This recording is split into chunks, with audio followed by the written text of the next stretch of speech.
you won the Euros in 2025. The NWSL championship with Gotham, you just won a lot. I did not see it as fun. I see it as scary. Every single person doubted us besides us. You mentioned that you suffered a fair bit of racism during Euros. I don't think people understand how hurtful it is. You might hate the way I play football, you might think I'm the worst player in the world, but that has absolutely nothing to do with my skin tone. I don't think I realised how much I needed support. You feel really isolated. Yeah, and I think when things are tough, that's where it's hardest to stay disciplined, because I think the easiest thing to do is to quit. Let's talk about that. No one is more upset when I do bad than I am. That's then had a knock-on effect in everything else. This past year is the only time where I think I've struggled with just the performance side of it. Were there any moments where you felt like I'm in over my head?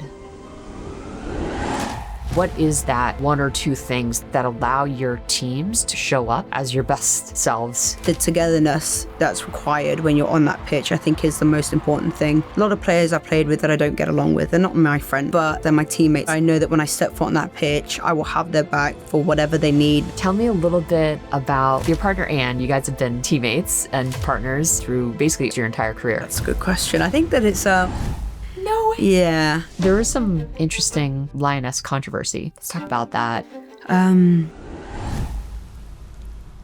If you're a soccer fan, you're going to absolutely love this episode with Jess Carter. But before we begin, can you do me one quick favor? Just subscribe to our channel. That helps us grow, and make sure you won't miss a single release. Now let's get to the conversation. Jess Carter, welcome to The Line. Thank you. Thanks for having me. It's been such a joy learning about your career. You've won a lot. Yeah. Yeah. I've been very lucky to play for some really great teams, that's for sure. So many. I mean, obviously England, the Lionesses, Chelsea, and most recently Gotham City. You've played in the biggest tournaments in the world, the Euros, World Cup. When you zoom out and kind of think about your career, I mean, gosh, you're only 28 years old, right? But you started playing professionally when you're 16. Yeah. So you've been at this for over a decade. Tell me a little bit about what it was like to enter a full professional side when you were literally just a teenager. I feel like, I don't think people believe me when I say like I didn't feel stressed or bothered. I don't think I realised at the time what I was stepping into. So I think growing up, women's football wasn't that big then. I don't really consider it as something that was super professional at the time. It was professional, obviously, to the players that were playing because they were playing the highest of levels. But in terms of what we compare professionalism to now is very different. A lot of the women that I played with were working second jobs, and we weren't training full time. So to me, I don't see that as a full-time, I guess, job. So I just kind of, I rocked up, I kicked the ball around, I had a laugh, I had a good time. It's probably good though, right? Yeah. That stress. It was just good fun. I've always seen football as just a hobby, really, rather than maybe the older I've got, I start to see it as more of a job. But at the time, it was just a hobby that I was just loving to do. So I don't think I had any idea what I was get myself into really when I started. So I said that when I joined Birmingham at 16, it was the easiest thing to do, really. Wow. And so just to give listeners a sense who might not be familiar with the Premier League kind of setup for women's soccer, so basically you played for Birmingham, and there are how many teams total kind of in the league at that time? That's a good question. I think there must have only been maybe like 10. So yes, something like that. I don't think there were many at the time. But you have the Chelsea, you have Arsenal, so basically all of the men's team that people might be familiar with have an equivalent, a women's team, essentially. Yeah, I think pretty much most women's, in England in particular, I think every team that's in the WSL has their men's team except for London City Lionesses. They are their own club, I guess. But I think every other team has a men's team as well. Okay, nice. When you were that age, I'm just thinking back. So I competed on the US team for like 7 years, and then I ended up coming out of retirement and playing when I was like 30. And there was a girl on the team who was 16. So I remember thinking, I'm like, God, she's like so young, but she was really wise. She fit into our team amazingly. I guess I'm wondering how the women on the team treated you. I mean, you're still a girl, isn't it? Like, what was that dynamic like? So when I played at Birmingham, they were incredible. I think my family have always said that I was always really mature when I was younger. I've got a lot of older siblings, so I'm used to like hanging out and playing with older, I guess, people that were older than me. When I joined Birmingham, it was a bit more tough love when I was growing up to what it is now. It's very different now, but they were incredible. They were there was definitely tough love, but for me, I learned that if they weren't giving me that tough love, it's because they didn't care. Like it would have been easy for them to have just let me fail. But I felt like they really cared, and they really treated me just as a teammate, not as a kid, but as a teammate. And the saying was always, if you're good enough, you're old enough. They didn't treat me differently just because I was younger, but they also helped me at times to learn what I needed to do to be able to stay at that level with them. So they were incredible. I didn't feel like I was playing with a bunch of adults and I was this little kid. I don't know, maybe it's a mixture of me being more mature, so it maybe bumped my age up a little bit, but also them being so great at working with me. I just found it so easy. It's like I felt like I just slipped right in, really. And we were at Birmingham, we were a defender. Yeah. Which is so unique. Like usually like the young athletes who end up on, the professional sides or like making a national team really young are strikers. Yeah. I just feel like you have to be a little bit more strategic and a little bit wiser, and there's just more at stake, right? Yeah. The back line. Yeah, I completely agree with that, especially now being a defender like all my career. But when I was younger, I did play midfield for quite a long time, and I joined Birmingham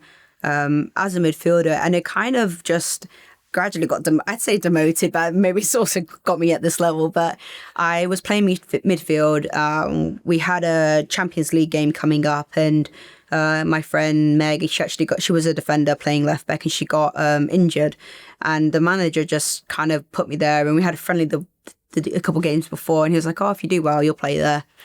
I was like, okay, whatever, I'm a kid. I'm just going to play wherever they tell me to, so I'm not going to argue with them. I played left back there, and I've been stuck at defence ever since. I played like the odd game in midfield for Birmingham, and I think maybe once for Chelsea, but I've been, stuck back there. Oh my God. My final year on the US team, I played left back. Yeah, it is no joke. It is no joke. They'll play them. Yeah. You get the right wing who's just annoying usually. Super fast, super skillful. Fast and, yeah, it's not the job that I ever want to be doing again. No. Were there any moments where you felt like I'm in over my head? No. That's so amazing. I truly just think because I've just seen football as a hobby. I've never, up until maybe like the past year, I've never found football stressful or difficult or anything like that. So it's just, I'm doing what I love, and when I don't love it, then I'll move on to something else. It's not something that I hate to see football as a job, which it kind of sounds a bit crazy. And obviously I have to remind myself that at times that it is my profession, but I just love playing football. And I think because of my love for the game, it just makes everything much simpler. So I feel like it's never been too much. Like I said, maybe until like the past year or so when things have been a bit crazy. But up until that, it's just been go on the pitch, do what you can, have a bit of fun, and then you come off and you go home and do it all again tomorrow. I feel like that's such a good mindset just generally. I feel like our jobs or the thing that we spend a lot of time doing becomes so much of our identity. And when our job gets kind of wrapped into our identity, like we start to measure our worth based on how we perform. And, it just can spiral really fast. Yeah. I've certainly experienced it, and I think that's why I'm like, in so much awe, of like, just at such a young age, having kind of that perspective, I think is really special. And I hope like for anyone listening, they kind of take that way of thinking, because I feel like it's healthy. Yeah, I agree. I think that I've seen so many people get so stressed about performance in particular, and their whole world is revolved around that one performance. And if they don't do well, or if they don't play, then everything else seems to fall apart. And I think that for me, it's not about my performance. It's about me going and just doing the best that I can. Yeah. I get frustrated in myself when I feel like I've not done the best that I can for whatever reason, but it's not because of I just had a bad game. I think it's so much bigger than that. And obviously everyone has different reasons for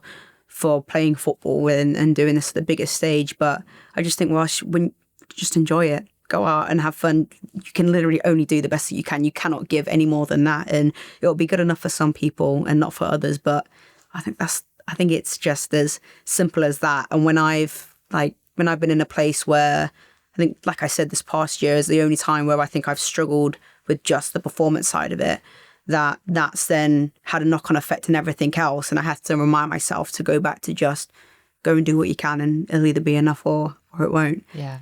Yeah. I think I've also been lucky that I've been surrounded by my family who were just like, just go be you and that'll be enough. And I think a lot of them have the mentality of that. So that has definitely helped me get to where I am for sure. It's really special to have a family, that supports you in that way, So you went on from Birmingham. Do you like how I pronounce it? Yeah.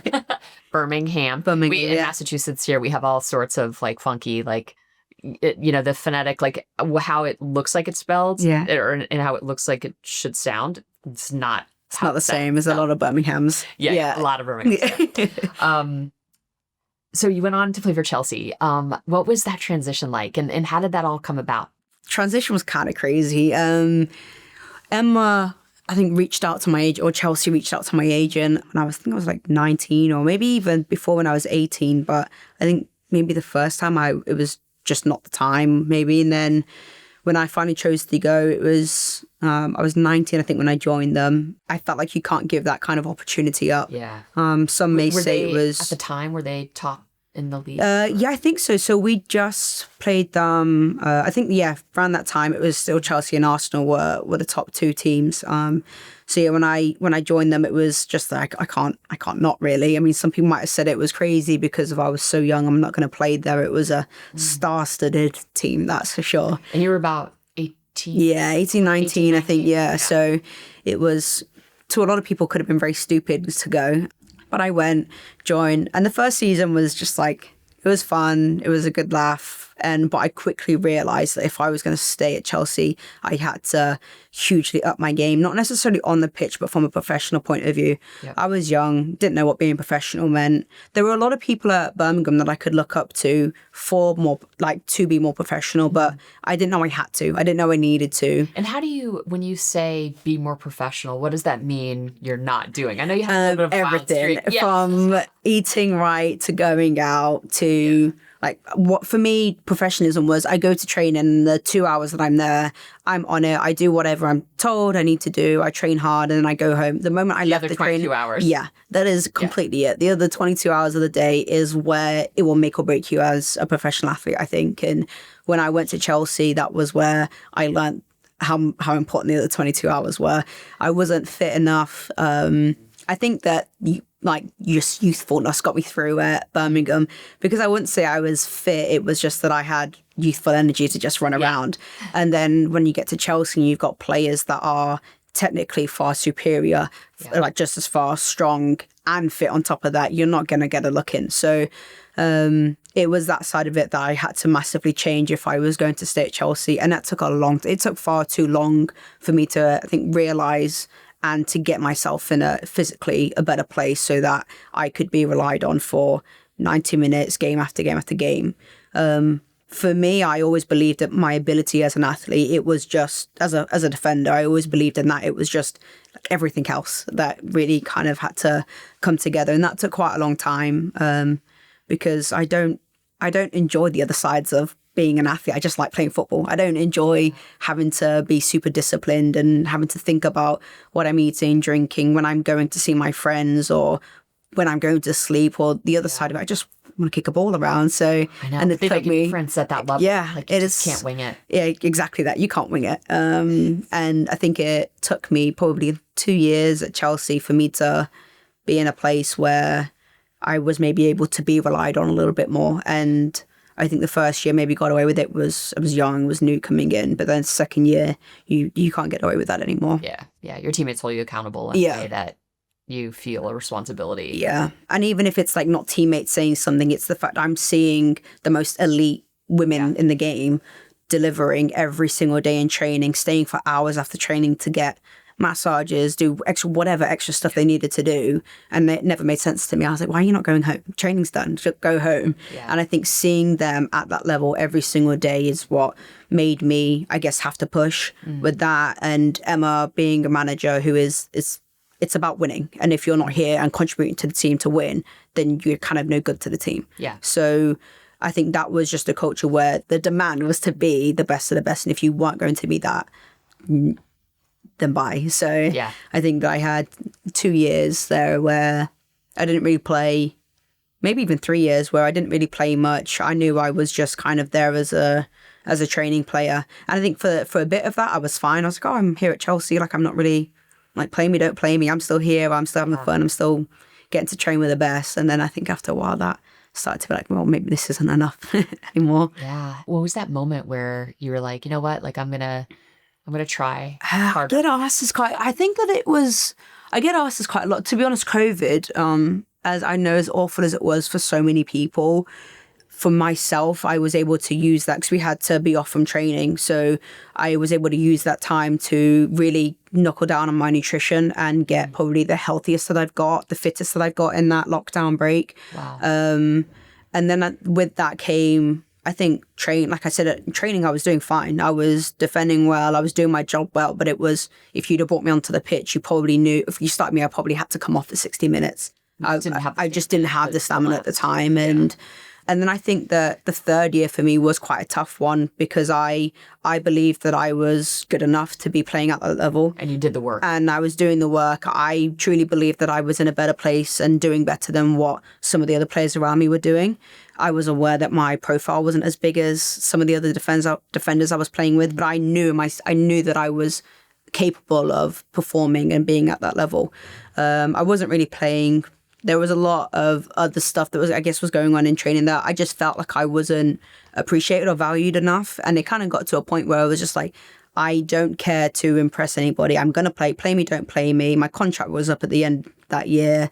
I just didn't care what anyone had to say about it. And it was just a bit of a go do whatever, do your thing. And either you'll be here or you won't. And that's it. And I think then another defender picked up a red card.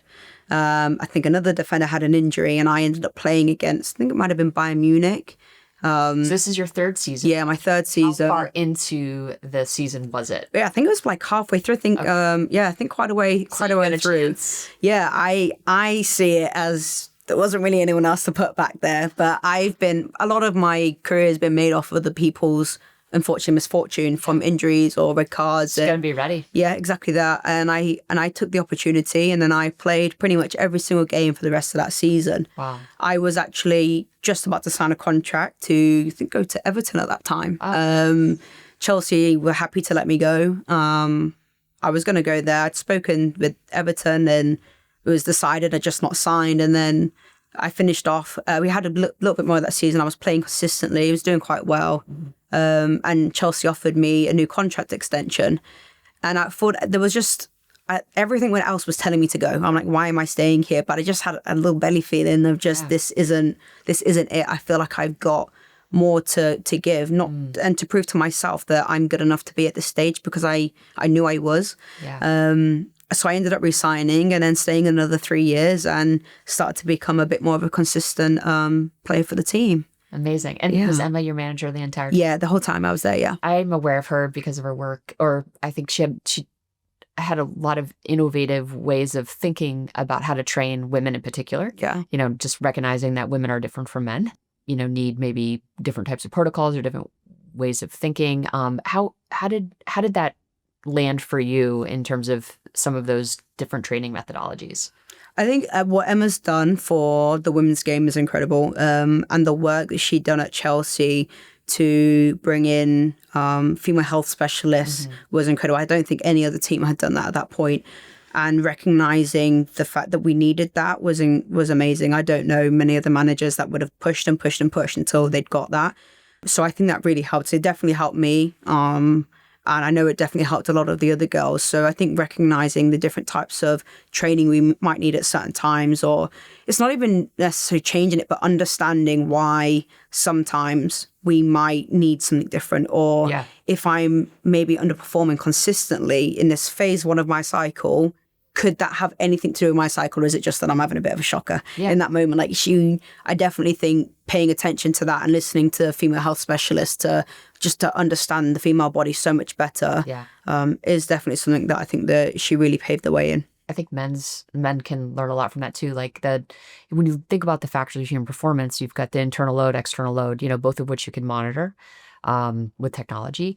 And then you have subjective load, right? Like how do I actually feel, right? And if you don't have all of those three factors and variables accounted for in your environment, you're missing something. Yeah. I think people like Emma have really, I think, brought to the surface that subjective piece. And it matters how you feel, and that is going to impact your training, even if all the data say you're fine. Yeah. And I think that's where I think she's really elevated the conversation in such important ways. Yeah, for sure. We've come so far since then. Yeah. How do you kind of manage and take care of your body? So if you were talking about the other 22 hours, is there anything that you think about like that you need to do in order to be kind of ready for tomorrow? I think I've learned the nutrition is the biggest part. It's everything about what you put inside your body, because I did not do that right for a large period of time. And it truly is the better you treat your body, the better you're going to perform, unfortunately. I know. Because it's like I enjoy going out for dinner with my friends and my family. Like, that's my favorite thing to do. So what's your food? Like, what do you love? Everything. That's the problem. I really like Japanese food, sushis, Korean food. There's not much that I don't dislike, really. Do you like Indian food? There's some good Indian food in Birmingham. There is. Very, very, very good food there. Yeah.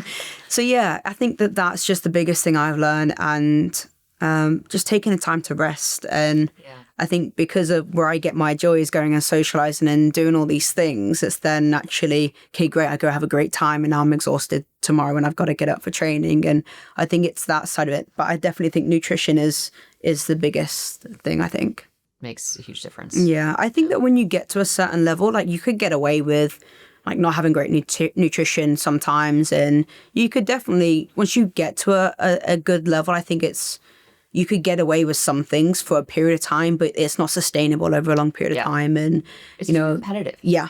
And I think that especially now, there's just so many talented athletes out there that if your level drops, there is just someone to take your place. Yeah. And I think that's what's changed over the years, is that maybe before you could get away with it because there wasn't many other people to choose from. Whereas now, I know, particularly with England, if I underperform, okay, well, they'll just bring the next one in. And that was what it was like at Chelsea. You're not playing well, even if you couldn't really afford to mess up for one game because you'd be out of the squad already. So, I think the fact that there's just such a higher quality of players, a larger quality of players to choose from now, that you can't afford to miss out on. Yeah, at all.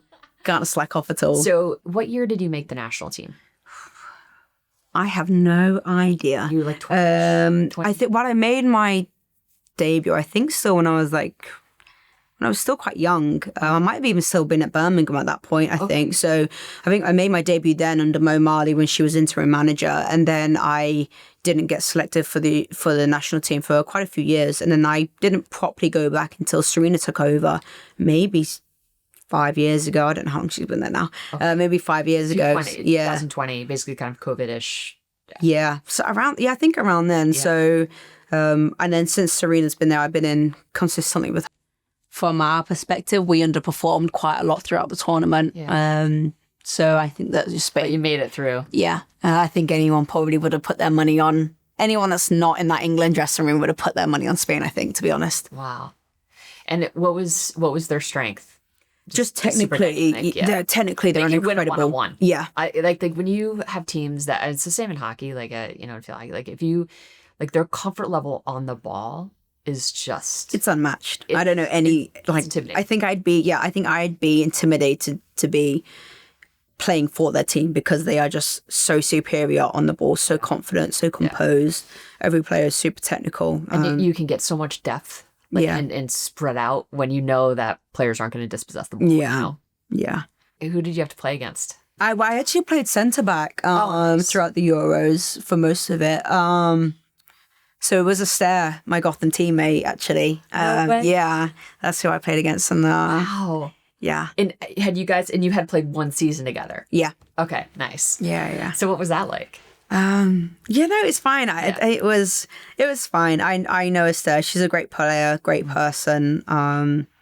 Yeah, I don't ever think too much about the opponent when I'm playing. I just focus solely on myself.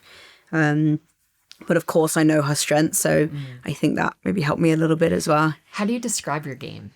My game? Yeah.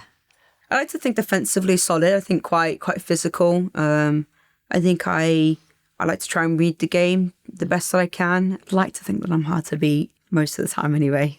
I think that's the consensus on the street. I'm hopeful. Yeah, I think that's what I like to pride myself on being hard to beat as a defender. When you are going one-on-one with a player, how do you decide when to tackle? I think I try to wait for them to make a decision. I try to keep them outside the pitch because I think when you let them cut in, it opens up the whole pitch. I think keeping them outside makes it predictable. And if I can keep them to a smaller area, I feel like I have a better opportunity to win the ball. So I try to make them make a decision on the ball rather than, I guess, making it for them. Because I know I've played against a lot of incredible forwards who they wait for the defender to make a decision, and then they play off of that. So I try my best to delay as long as possible to make them have to think about what to do. Yeah, and force them into like a compromise position. At this level, everyone's just as good with both feet, right? Yeah. Like there's no, Yeah, so before it might just be able to like keep them to one side or show them on their weaker foot, but now the game is just on a much higher level that a lot of people don't have a weaker foot anymore. Yeah. So just in this victory, like, what do you, like winning, what does that mean to you? I think sometimes more relief for me. I guess everyone's a bit different. Like some people just love winning, and it's the relief, it's the hard work that we've all put in, and to finally have something at the end of it to show for the effort and all the bad stuff we go through. Yeah. I think for me, that's what it's about. It's that it doesn't matter what happened in the last game or the last training session or what's going on in the outside world. It's that all the hours we've put in together as a team to come together and have this beautiful moment of success. And I think a lot of what I do is also for my family who they support me every single day from when I was younger, taking me everywhere across the country. They come to every single game that they could possibly get to. And I think the pride that it gives them when I play, and I was lucky enough to have pretty much all of them at the Euros at the final. And it had been such a tough time that when I looked over and I saw them all there, that was just for me when it gets tough, it's like, do it for them. And I think that for me, like I couldn't really care less if I win or lose in terms of for myself that, of course, I want to be on a winning team, but you're not going to find me too sad if we lose. It's just because it's a game, we get up, we move on to the next one. I'm not someone who gets everything that you can. Yeah, I'm not someone who gets too high or too low when we win or lose. It's a game and you move on from it. But I think the feeling that it gives my teammates, the joy that it gives them, the joy it gives the people I love the most, I think that's the feeling that I enjoy the most about winning. You mentioned that this was particularly hard. You suffered a fair bit of racism during Euros. If you can explain what happened. Yeah, so we played against France in the first game. The team as a collective underperformed. I really underperformed in that game. And I came back afterwards to my social media, which I don't normally come off social media because I'm someone who's never cared about what people say. A lot of people say a lot of stuff on social media. Yeah. And unless you're my manager, unless you're my teammates, I don't care what you have to say about my performance. Those people have never done anything of any sort of significance in their life, and all they have time to do is troll. Yeah, I couldn't imagine going on my social media to tell someone about a job. It's just pathetic. It's absurd to me. But so I've never gone off it. And then when I was on it, I think after the game, or saw some things had popped up, and it was just some racist abuse, and I was like, I just taught to just move on from it, ignore the negativity. So I just deleted it and carried on. And then we played the next game, I think it was the Netherlands. We all had a good performance, that was fine. Same again against Wales. There were no comments there that I saw. And then we played against Sweden where we won.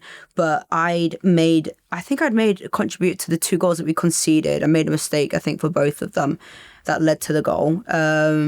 And I would not say I've definitely had worse games than Sweden, but I've also had much better games than Sweden. Yeah.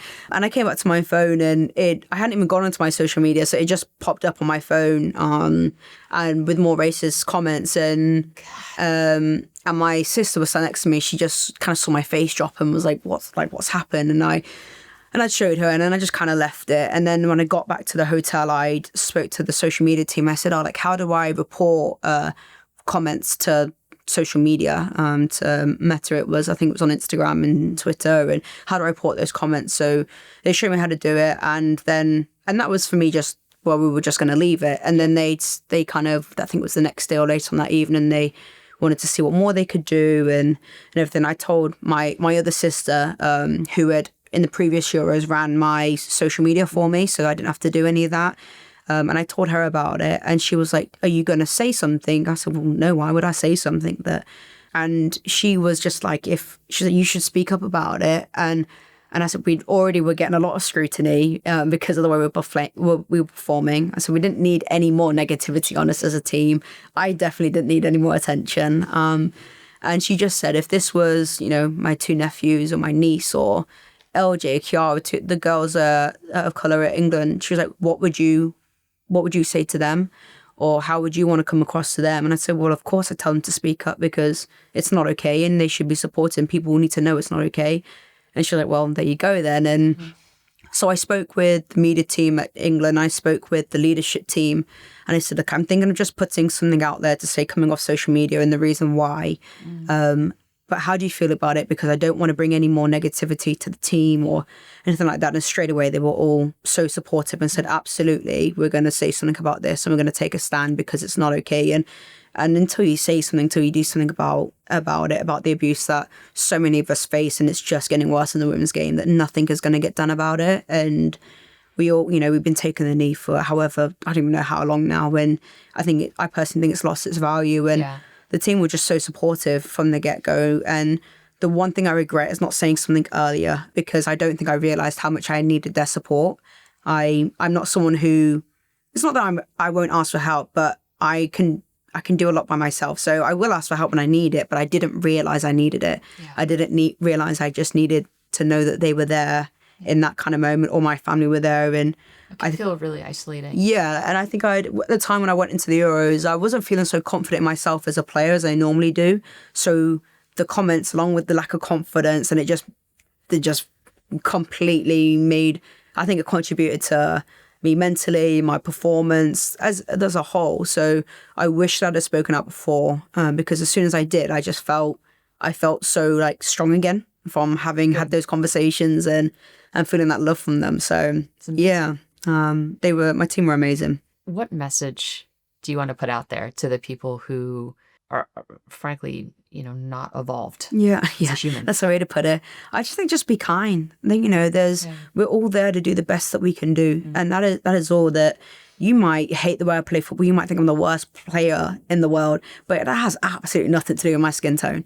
You praise me when I'm making a last-ditch tackle and think I'm the best thing in the world, and the next thing, all of a sudden my skin tone's an issue that I can't kick a ball.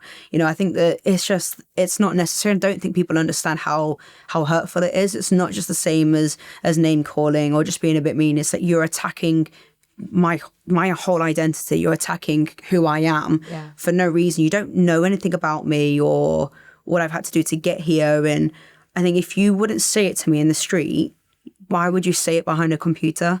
And I think that's the thing, especially when I play for England, that I am there trying to represent our country on the biggest stage, trying to bring trophies and joy and happiness back to England. Mm-hmm. And the best way I can do that is to have your support.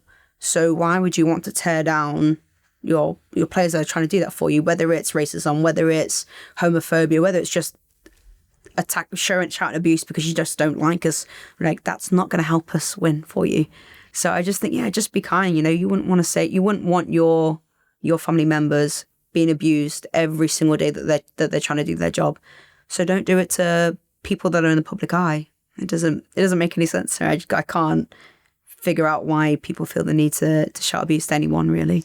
It's really hard to understand, you know? And it's kind of, you know, you think about like these super passionate, rabid fans, you know, and like there's like, that's amazing, you know, but it just can turn so dark. Sports have brought so much joy to so many people. Yeah. And of course, like, no one is more upset when I do bad than I am. Totally. Like, I can promise you, whatever you're thinking, I'm probably feeling it as well. So, you know, it's just a shame that it gets to a place where it makes people feel so low that they don't want to play football or they don't want to do their job that they love. So yeah, it does get really tough. But you know, we know that we also have some incredible fans out there who give us a lot of love as much as they can, and we're really grateful for those ones.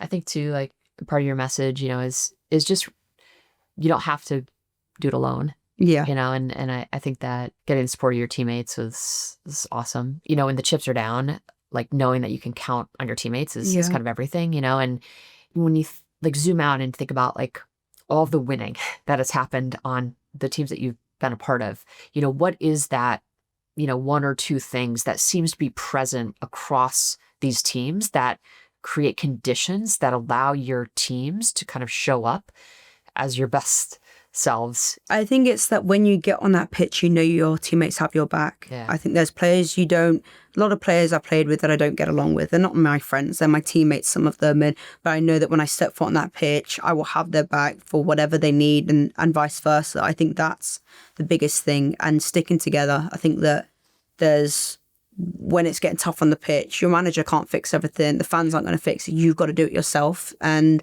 I think that's the togetherness that's required when you're on that pitch, I think is the most important thing. And the players I've played with, they're just some of the most elite athletes that it's finding a way to win. I think that's what I've learned with the teams that I've played with over the years, is that you just find a way to win. It doesn't matter how. It's not always going to be pretty. Yeah. But that, I think, differentiates the best from the rest, is just that mentality of we are winning this game, and that is the only outcome that can possibly happen. Yeah. And I think that is something that is so obvious in some of the teams that I've played for. How does that translate to your training? You know, because obviously you just can't show up on game day and like produce that kind of mindset. And I think that's the gap that I think is interesting for listeners to be like, mindset in the moment is a product of all the little stuff that you've done, right? So what are some of the little things that allow you to be able to like get on the pitch in the moments that count under pressure and be like, the only outcome is a victory? Yeah. I think that the teams I've played for have trained very differently. When I was Gotham, trained very differently to the teams I played for in England. So Birmingham and Chelsea each training would be so intense that if I'm playing against you, you're not my teammate today. Like, you are the opponent and I'm going to beat you. If that's a dirty foul because you've countered, whatever it is that every single game or practice that we did, it was to win. It was to find a way to win. And I think that was embedded in the management that I had at both Birmingham and Chelsea. It was that they would put conditions in training to make sure that it was as competitive as possible. So I think it comes from that. I think that side of it comes from management to create an environment where it's about finding a way to win. And there's different ways to do that. It doesn't always have to be nasty. There's different ways to do that. But I think that's what made it stress into the training environment. And I think that's what it was, that you had to be put under the most pressure in training so that you could handle whatever was thrown at you in the game. So I do think that's the biggest thing, is the competitiveness. And then I think outside of that is that then taking those moments to consistently work on your game, whether it's little 10 minutes afterwards, you've got 10 balls and you're just focusing on technique for just 10 minutes, or whether it's before training. I used to do that a lot with Denise, that technically I've never been the most superior player. So Denise would have me out before training, every single training, for like the past probably 3 years of Chelsea, maybe even 4, I think she was there. And we would just be doing the most simple, basic passing drills just to make sure that I wasn't getting lazy in my touch or in my pass. And it's those boring, repetitive stuff that you do every day to get you to the match day. A quick message from our sponsor, Whoop. Most of us want to live a long life, but what matters more is living that life well with energy, clarity, and strength. The feature HealthSpan on Whoop gives you a read of how your body's actually aging based on how you're living, not just your chronological age. By tracking 9 key metrics like sleep consistency, strength training minutes, time and heart rate zones, and VO2 max, it calculates your Whoop age. Then each week it shows you how your behaviors are influencing your pace of aging. So you get clear feedback on how to slow it down. Over 85% of people over 65 are managing at least one chronic condition, but your daily behaviors can shift that trajectory. We built HealthSpan alongside the Buck Institute, a global leader in aging science. So if you're interested and want to try HealthSpan for yourself, head over to join.whoop.com/science to get 1 month free. That's join.whoop.com/science. You know that moment when you're in a hot tub, fully relaxed, then you know what's coming next. The cold plunge. Your body braces for it. That's contrast. And that's the whole point. That's where the Vigor Cold Plunge from our sponsor, Hot Spring Spas, come in. I use it alongside a hot tub to get the full benefits of contrast therapy, also known as hot and cold therapy. It's one of the most effective ways to boost circulation, reduce soreness, and support your nervous system. Heat opens up your blood vessels, cold tightens them. Alternating between the two creates a rhythm of stress and release that trains both your body and your mind to recover faster and respond better. The Vigor is their cold plunge model. It cools all the way down to 40 degrees Fahrenheit or 4 degrees Celsius. Just 3 minutes can elevate your energy, sharpen your focus, and help your muscles bounce back. If you're ready to make contrast therapy part of your routine, head to hotspring.com/Kristen to learn more. Let's talk about Gotham. Yeah, let's go. Did Gotham call? Like, how did you end up at Gotham? So I actually think they approached my agent like the year before, and I just said I wasn't like I was interested. I've always wanted to come to the NWSL at some point. My dad's American, from North Carolina, and I've always wanted to come play here at some point. So I said I'm definitely interested. Wait, you're half American? Yeah, dual nationality. No way. Yeah. How does England get you? What? America never came knocking. They did not show any interest when I was younger. Probably didn't know who I was. Well, we did not know about you. I can promise you that. I always wanted to come here. So I think at the time I just said to my agent, I'm definitely interested, just not now. Then a year went by, and Anne, my partner, came to Gotham, and then I started another year on my contract. I had, not that anyone will believe this because they think, you just followed Anne, which even if I did, isn't an issue. But and you guys have been dating since Birmingham. Yeah. That's wild. So 8 years, I think it's, I'm probably going to be in trouble, but about 8 years. You want to get that right. Yeah, 8 years. So she came to Gotham because ultimately she wasn't playing at Chelsea, and anyway, that's her story. So she came here. I came at the end of my season just for holiday, just to come and visit her. I came, watched a couple of games. I was like, I've always loved America. Every time I come here on holiday, I'm like, this is where I know this is where I'm supposed to be. Wow. So I came, I went into the fan zone, had a great time, was just hanging out, and Anne would speak really highly of Gotham, which was really surprising because she never wanted to come to the NWSL. Really? At all, yeah. She did not want to come here. She's German. Yeah.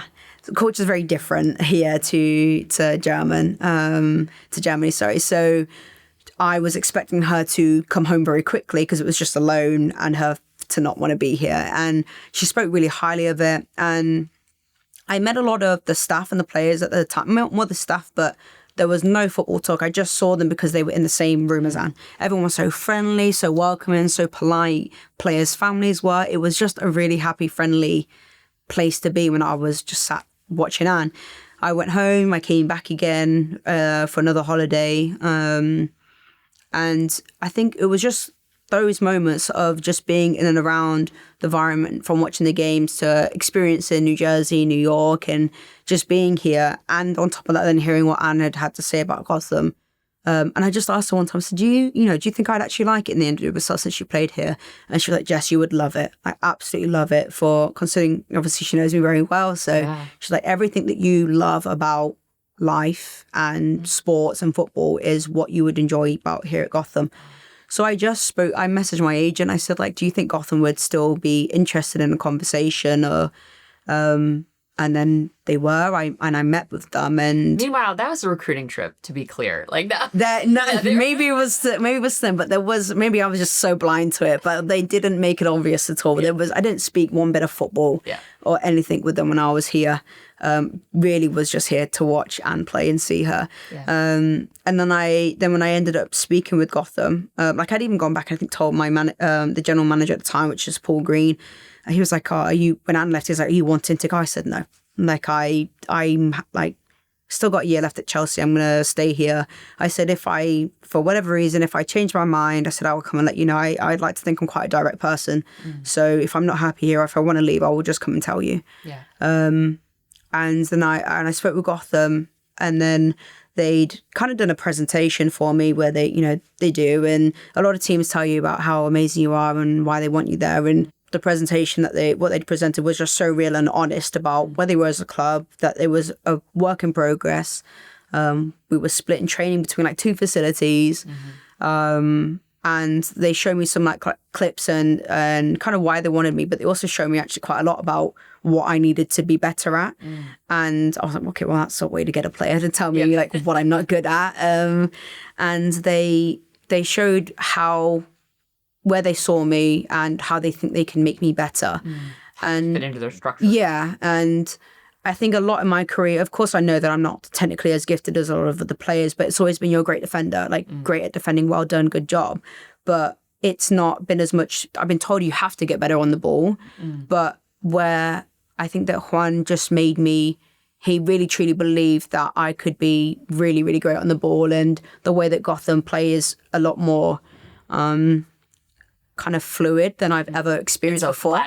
It's scary how it's fluid to me, that it's just like, play, go be free, just rotate. I'm a defender, I'm structure, I like discipline. So you're not overlapping into I don't want the ball in stupidly dangerous positions. Everything about the way we played, or the way he presented it, was screaming, what are you doing coming here? But he wanted me to be able to express myself in that way. And I thought, that is going to be a huge challenge for me. Like something that I've never been asked to do. And I did not see it as fun. I still don't really see it. I see it as scary.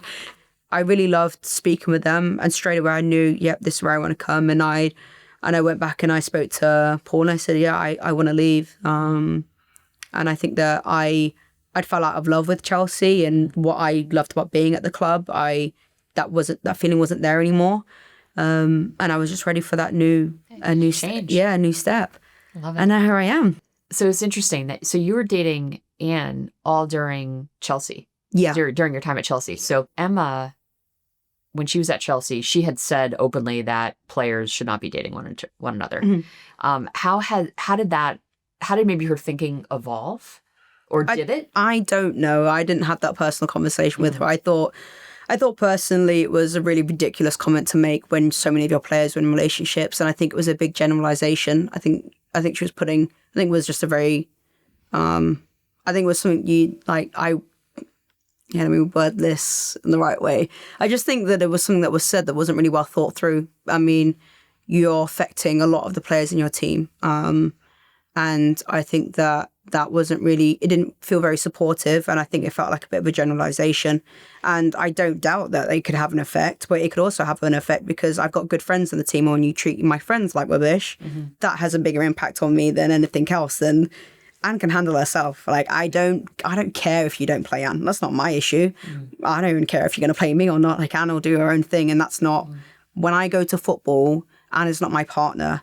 I don't care how you play her. I care about how you treat people. It doesn't matter whether it's Anne or whether it's my teammate. That's what I care about. And you will get the same reaction from me if you treat Anne bad or if you treat the player I'm playing with. So for me, I felt, even though it wasn't like Jess and Anne, it felt really personal because I'm like, actually, no, don't treat anyone badly in my team and you won't get negative response from people. Well said. And that's, I think, a generalization for every player that will say they play team sports because they love playing with and treating people right in their team, and that's something that's really important. So that was just wild to me at the time. But I think that I don't recall being treated differently because of I was in a relationship with anyone on my team. Like decisions didn't feel like no, it wasn't. No, I mean, I for the first 3 years, Anne was playing and I didn't step foot on the pitch really. And the last 3, I played more of, and Anne didn't play as much, or the last year maybe. So I don't feel like that mattered much. Yeah, and you were open the whole time. Yeah, it was. Yeah, it was very open. Okay, so that's great. I mean, I also think without some of the relationships where the players in the same team, you're probably not going to get their partner to that team. Yeah. I don't think Anne would have come to Chelsea if I wasn't there. Yeah. Or, or Pernilla going to Chelsea if Magda wasn't there. So as much as it might be an issue for you or for some managers, you're probably also not getting your partner there if it wasn't for them. So there's some grey areas with it, or there's positivities and negativities to it for sure. So you guys have been kind of teammates and partners through basically almost your entire career. But what was it like when Germany, which is her national country, played England? I think that it's I feel like sometimes Anne and I are a little bit different from what people expect. When it comes to club team, I am harder on her than anybody else, and vice versa. When Anne makes a mistake or she does something which I'm like, Anne, you should not be doing that, I am so hard on her. Whereas I would say things to her that I would never say to my teammates because I expect that from her up there. But you probably know she expects that from herself. Yeah, she does. Yeah. She definitely, she's the worst critic on herself. Yeah. But it's not that I'm like, oh, she's amazing, she's this. No, I'm harder on her than anybody else. And then that's kind of like how it is at football. It's great, holds us one another accountable. And then when we play against each other, I think that it's just that I think she's not my partner. Like you're nobody when you play for Germany. I play for England. Like I don't care how you do when you play against us. And I think it's just that she's just another opposition. Like and I think she'd say the same. We're able to just completely separate it when we get to football. That you're there to represent Germany. I'm there to represent England. I will happily tell my English teammates everything they need to know on how to beat Anne. Like you're not my partner, so it's very different there. I don't think Anne will probably do the same. She's this is how you get around Jess. I'm not sure. I don't know if she would or not, or she'd just say, she's probably not as mean as me, so she probably wouldn't say as much. But I want to beat her. So it's Who's more competitive, you or Anne? Anne is. She's super competitive, like really, really. But I think the most competitive person I've ever met. Goalkeepers have. They're a different breed. Yeah, I don't. Let's be honest. Yeah. In every sport. In everything. Goalkeeper. Yeah, in everything. Right. She is competitive in everything that we do. Yeah. She'll stay really humble, but if we're playing anything, she's going to win. We're going to see your first NWSL goal. Okay. I think I've only scored one so far. And this one was kind of special. Because it's against your former club. Yeah, I think that's pretty much Chelsea. the only one I scored, yeah. Is this going to be a penalty kick? No, it's not this one, no.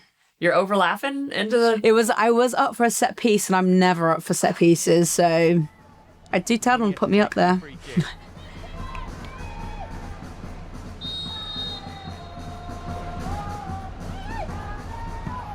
Delicately and all the way Let's go. to the back post, and guess who's there to turn it in but Jess Carter. Oh my god. Yeah, we were 3-1 down, and I think I was too mad to enjoy it. Wait, are you number 21? 27, yeah. Who was by no means a regular goal scorer. Nice. So sneaky. For a new club. Chelsea probably need not to mark me because they've never seen me up there. Like, we're not going to mark her.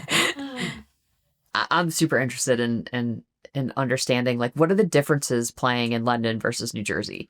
Like, just the fans, like, does it feel, I mean, soccer or football in the US is huge. I mean, there's so many people who play it. I'm just so curious what the vibe is like.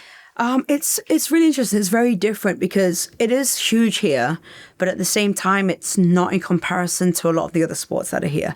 Yeah. So there's a lot of competition here. Yeah, and I think that's the difference is that in England, football is the number one. Everyone plays football. Everyone, even if you don't know who I am, when I walk around with a Chelsea badge, you know the team I play for.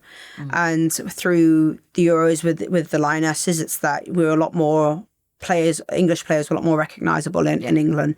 So it got to a point where when we would go out, we would get recognised a bit. We would be classes like bigger there, or whereas here it's that what's really surprised me is that a lot of people don't know who Gotham are. We are the only women's football team in this area, and you don't know who we are. In the tri-state area. Yeah, or I'm like, I could walk around wearing a Gotham coat, and you still have no idea. Or you'll ask, oh, what are you doing? Who do you play for?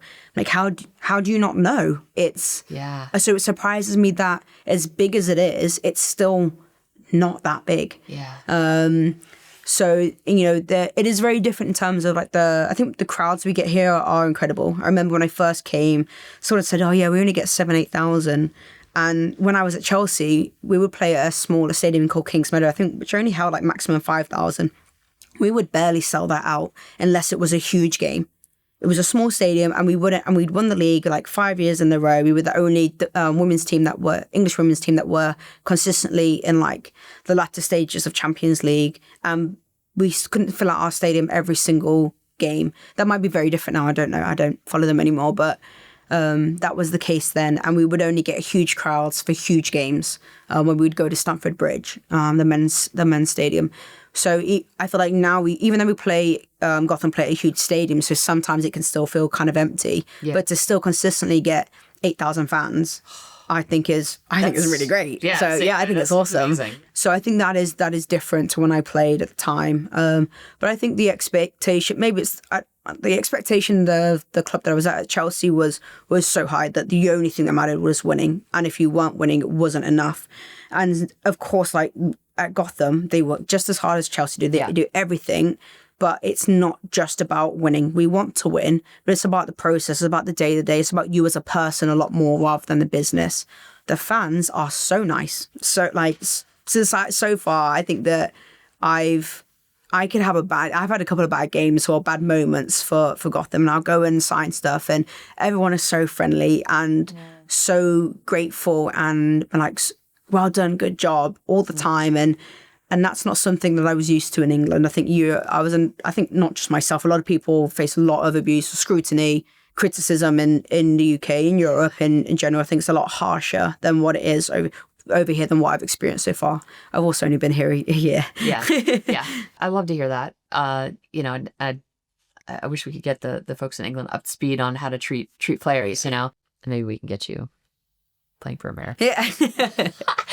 How would that feel? Well, representing the US. Could you even do that? No. No. England has, I think the opportunities that they've given me, the love that the Federation have given me has been incredible. Yeah, and so America's pretty awesome, but I'm a true Brit. I'm truly English. So starting the 2025 season with Gotham, you have obviously lots to work on. Talk a little bit about just the arc of the season, leading into the championship. What are the highlights that you kind of remember, both good and bad? If I'm being honest, I don't remember on the pitch there being very many good highlights for our season as Gotham this year. We underperformed massively for pretty much the whole season, I think. Underperforming, from my perspective, means that the individual players are operating below their capacity, right? Yeah. So you have the potential of the athlete, and they're consistently operating below. So, number one, my question, why do you feel like that happened? I think from the start of the season, we had a lot of injuries from our really big players, and we had a lot of turnover in the off season. So bringing in new players, a lot of rookies, a lot of players who've never played in the NWSL.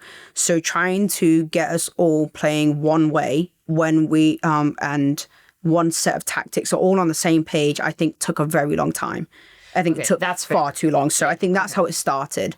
Because you're bringing together basically it's like you're creating soup, from Yeah, I think you had a lot of players that were either injured last season that were back in, or new players, and some big players leaving. So maybe we had a way that we played last year, and we tried to continue that into this season, but with different personnel. And I think that we didn't, in my opinion, we didn't get our tactics right quick enough. In order to be as successful as what we could have been. Mm-hmm. I don't think we had maybe players playing in the right position, or the way that we played, I don't think suited us. Or I don't know if it suited us, or it's the fact that we didn't get up to that level quick enough. It just took us too long to get onto the same page, I think. And then when I say underperformed, I think that we would have spells where we would play the right kind of football, but then we didn't punish teams in a final third enough. And that's not just our strikers, that's as a collective, that we didn't score the opportunities that we were creating. Then in NWSL, we could have 90% possession, 20 shots, and none of them go in. One team counters on you and they score, and they punish you with just one chance. When you play a team that's so physically superior, or they're so direct, whatever it is, and then they know how to defend for that last 20 minutes of the game. And I found that was a common thing that had happened to us, where we would control a game, we wouldn't score, and then they'd get one goal and we'd lose. Or we'd draw in a game where we should have been beating that opponent. So I feel like that was a big thing for us. We'd dominate games and we wouldn't be able to find a way to score. Yeah, I think that's pretty much how a lot of our season went, really. Yeah. I think it was then after the Euros, we picked up a bit of form where we were finally gelling together better. Players like our Rose Lavelle had come back. That obviously you bring Rose Lavelle back into a team who is Rose Lavelle, so brings that bit of magic. And I think we were just finally starting to connect. Everything that we've been trying to work on, we're finally starting to connect on the pitch that hadn't been happening that first half of the season. So I think it really gave us a bit of momentum going into the championship. Finally getting on the same page helped. Let's talk about the championship game against the Washington Spirit. Okay. Who was favored going into that game, would you say? Washington, everyone. We got the title of the underdogs, which I didn't love so much and didn't believe in, but whatever works for the outside world. So yeah, Washington were definitely favourites. My contact at the Spirit was shocked. Yeah, they would have been very. I think Spirit fans would have been very confident going into that game. I mean, they finished second, we finished eighth, so based off of that, you're going to be confident. So tell me a little bit about just the game, kind of the art of the game. I feel like it was a bit of a blur at the moment, but I don't really recall them having too many major opportunities in front of goal. I think that I felt quite confident in the game. I felt like it was quite controlled, I think, for us. It Mostly wasn't in the midfield. Yeah, like I don't really feel like it was someone, again, fans are probably going to comment to say different, but I feel like the game was a bit of a blur now. But as a defender, I don't remember feeling, oh gosh, like, up until after we'd scored and they were throwing a lot of bodies, I didn't feel, wow, this is crazy. Of course, they had opportunities and broke us down at times that happens, but it wasn't like it was a constant wave of attack for them. Okay, let's watch this clip. This is the final whistle of the 2025 NWSL Championship. And I'm so curious, when you kind of stack this win up against others in your career. Oh, this is literally the final whistle. Ooh. That's Juan. Yeah. He seems really nice. He is. He's honestly one of the nicest guys I think I've ever met in football. I'm not sure there'd be many coaches that are as kind as him. And Spanish? Yes. Very passionate.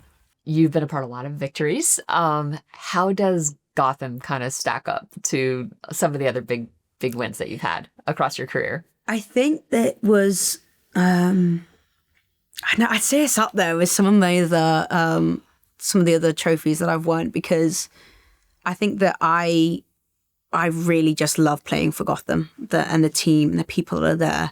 And it makes me so happy. So when I won trophies before, it might have been that we expected to win, or we were supposed to win, or we just have the best players. So, or it's been relief. Whereas this one is that it was just like, I just loved every second of being part of this team that you're underdog. Yeah. That the win was like every single person doubted us besides us. Whereas teams I played for before, there's an expectation to win. Whereas this one was different. No one expected it. And I think that was like a big, that was an amazing feeling, proving ourselves right and everyone else wrong at the same time. So yeah, this one was a great win. So satisfying. Yeah, it was, yeah. When you think about 2026 season, so you have this time, when do you ramp back up?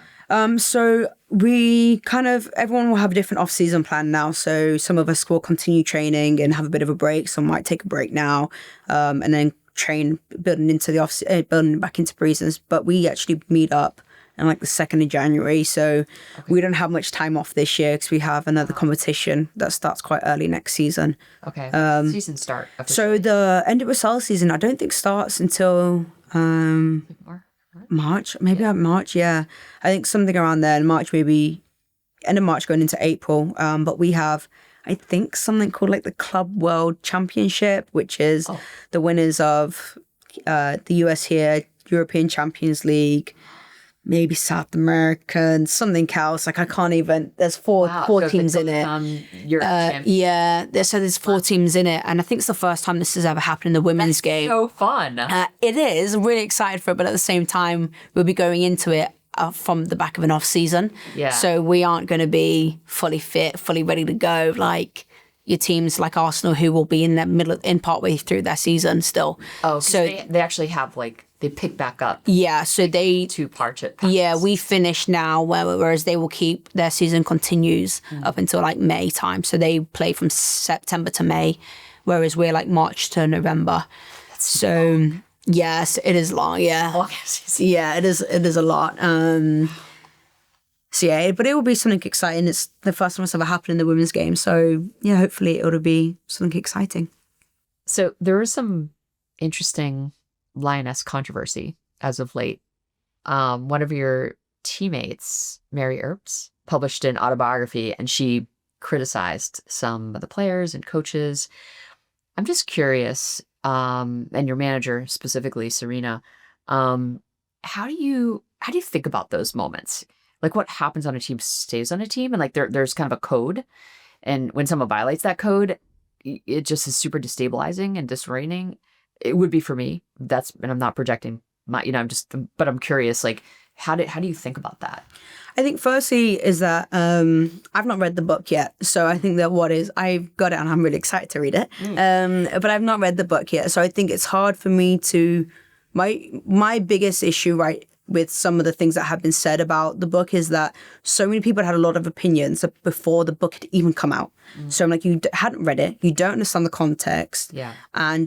And so people are making a lot of opinions and assumptions based off of one paragraph that's been leaked. You haven't read the book. So you've done that. And I think that's something that's big. And my thing is, I really, truly believe in being your most authentic self. And your experience is your experience. And I think you're super entitled to share your experience. So I personally have no issues with people sharing their experiences.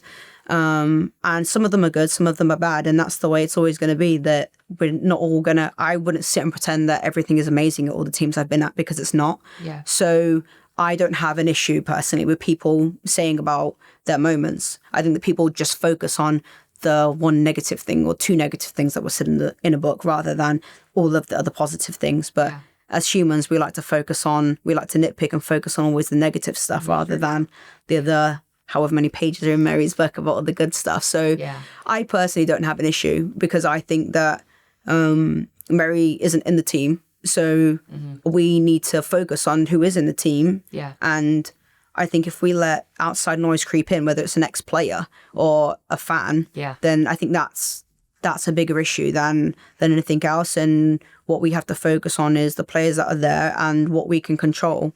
And for me, I think that we have commentators who have played for England who sit and criticize us every single game. Yeah, that's fine, but Mary can't speak about it in a book. So for me, there's just a lot. Standard. Yeah, there's a double standard a lot. And I think some of the pundits that have come out and spoken negatively about Mary's book are also the same pundits that are criticizing us at every game. So to me, the double standard there just doesn't make much sense. And I think that unless you're in the dressing room, you don't know what's going on. So Mary's book is her truth on what she experienced and what she feels. And someone else might be in the dressing room and say that, oh, I didn't experience any of that. And it's just her version. And I think until you're in that environment, people are making so many comments, not having a single clue about any of it. And that for me is what I find difficult, is when people base their opinions off of not knowing a single thing. For me, I don't care what you say. I'm going to go to the camp. Fingers crossed I get selected for the next one. I go to camp and I'm there with my teammates, and we will do our best to represent England on the best stage. And that for me is all that needs to be spoken about when we get there, not anything else. Such a good perspective. Yeah. So I feel like if someone if like a media person was like, okay, you need to train Jess on what to say. That's exactly what. Oh, really? Yeah, no. Yeah, I just think everyone. No, it's just like really, it's just a wise way of thinking about it. I love it. Thanks. Yeah, no, it's really good. It's honestly, it's truly how I feel. I think we just focus on what we can do, what we can control, and like I said, I don't think we should care about what whoever else says. When are your tryouts? When's your camp? So there is currently a camp right now. I had a conversation with Serena before the camp. I said I am exhausted. Yeah. I need a break. She did. Serena's great. I have a really great relationship with her. She was truly understanding. I'd said to her that, in the last camp that I had, I felt like I'd underperformed. I felt like I wasn't performing to my max. And when I go to England, I want to be able to represent and give the best version of myself and compete and make Serena have to play me because I'm playing so well. That's right. And when I got there... You can't be ignored. Yeah, and when I got there last camp, I was so exhausted and I just felt like a bit of a broken woman after the Euros and the season that we've had, that I didn't feel like I really did the best that I could do. And I just said to her, so the season's done, like for us now. So I'm exhausted and I feel like I need a mental and physical break from football in order to come back as the best version of myself for both Gotham and England next season. And she just truly supported that. So that I think the girls were playing probably right now. And then the next camp, I think, isn't until like February time. Okay. So got a couple months. Go to February. I'm going to wait to see if Serena selects me. So we'll see. So you'll get invited to the camp and then you have to get selected. You have to get invited first. So I think you can, I don't know if it's 23, maybe. Yeah, 23, maybe. Yeah, 23 players then get selected for each camp. So yeah, that'll be another selection process. She'll choose the players that she wants for that camp in February. And then so we just have to wait. Get like a small bit of anxiety just thinking about selections, and it's like such an interesting. Now that I've been out of it for years, I still dream about it though. It's like such a.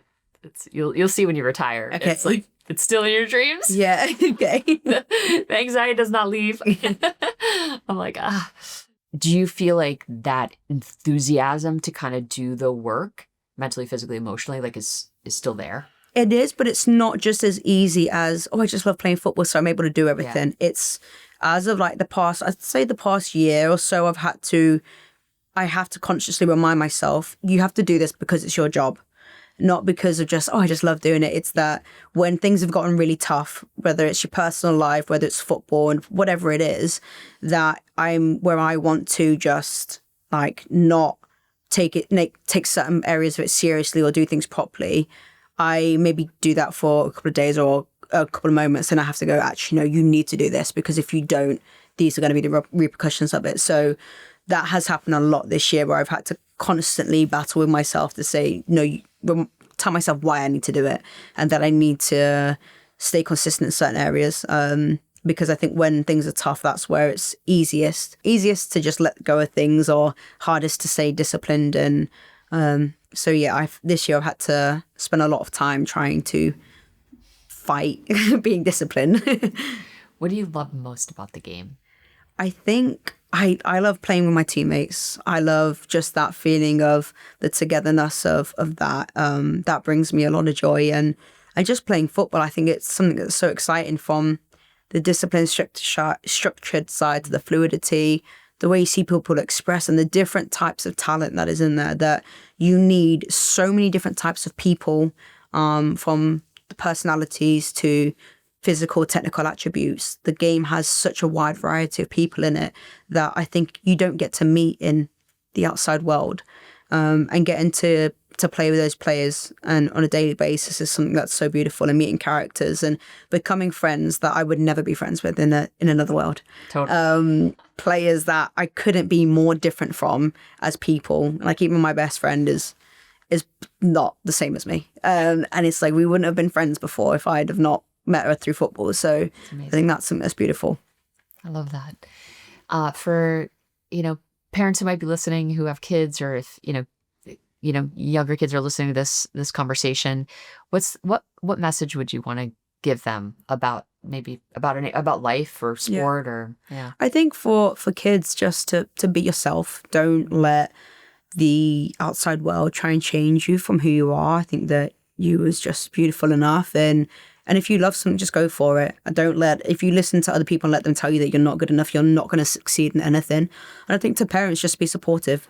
Don't push I can only speak from a sport perspective, but don't push your kid to have to perform to a certain standard, or like just encourage them. There's tough love, and that's difference between just being pushy. And I think that just being supportive in every single way of what that child might want to do, I think is the biggest thing. And without my support system, I wouldn't be where I am. That's for sure.